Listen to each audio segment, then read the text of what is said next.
सिफनिय अध्याय 2। हे लज्जाहीन गोष्ठी, तुम्हेमाने एकत्र हुओ, हाँ एकत्र हुओ।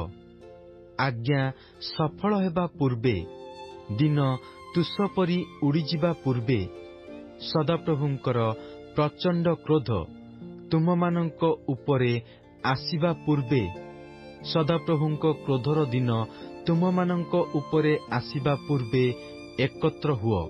हे देशस्थ नम्र लोकमाने, ताहांकर शासन पालन करिअछ जे तुम्हेमाने समस्ते सदाप्रभुंकर अन्वेषण कर, धर्मर अन्वेषण कर, नम्रतार अन्वेषण कर। होइपारे सदाप्रभुंक क्रोधर दिनरे तुम्हेमाने गुप्त स्थानरे रखाजिब, कारण घसा परित्यक्त ओ अस्किलोन ध्वंस स्थान हेब।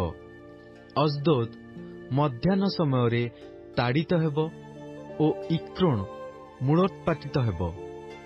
समुद्रकूल निवासीगण, करेथिय गोष्ठी संतापर पात्र, हे पलेस्टिय मानंकर देश किणान, तुम्हमानंक विरुद्धरे सदाप्रभुंकर वाक्य अछि। आम्भे तुम्हकु उच्छिन्न करिबा, तहिरे तुम मध्यरे निवासी केही रहिब नाही। पुणी समुद्रकूल चरा स्थान, मेषपालक मानंकर कुटीर ओ मेषपलर खुआड़ हेब। आउ सेही समुद्रकूल जिहुदा वंशर अवशिष्टांश पाई हेब। सेमाने से स्थानरे आपणा आपणा मेषपल चराइबे। संध्या कालरे सेमाने अस्किलोन स्थित नाना गृहरे शयन करिबे, कारण सदाप्रभु सेमानंकर परमेश्वर सेमानंकर तत्वावधान करिबे ओ सेमानंकर बंदित्वावस्था परिवर्तन करिबे। मोआब्र धिक्कार ओ अमन संतानगण जो तिरस्कार वाक्ୟରେ आम्भर लोकमानंकु धिक्कार करिअछंती ओ सेमानंक सीमार प्रतिकूଳରେ आपणा मानंकु बड़ करिअछंती, ताहा आम्भे शुणिअछु। एथिपाई इस्राएलर परमेश्वर सैन्याधिपति सदाप्रभु एही कथा कहंती, आम्भे जीवित थिबा प्रमाणे निश्चय मोआब सदम्र तुल्य ओ अमन संतानगण हमरार तुल्य बिछुआती गछर आश्रय ओ लवणर आकर ओ चिरकाल ध्वंस स्थान हेब। आम्भ लोकमानंकर शेषांश सेमानंकु लुटिबे ओ आम्भ गोष्ठीर अवशिष्टांश सेमानंकु अधिकार करिवे।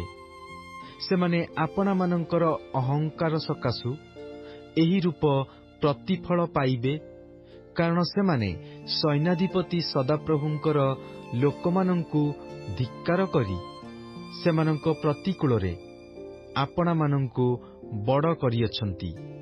सदाप्रभु सेमानंक प्रति भयंकर हेबे, कारण से पृथ्वीस्थ जाबतीय देवताकु क्षीण करिबे। पुणी लोकमाने ओ गोष्ठीगणर द्वीपसकल आपणा आपणा स्थानरू ताहांकु प्रणाम करिबे। हे कुशीय लोक, तुमे माने मध्य आम्भ खड्ग द्वारा हत हेब।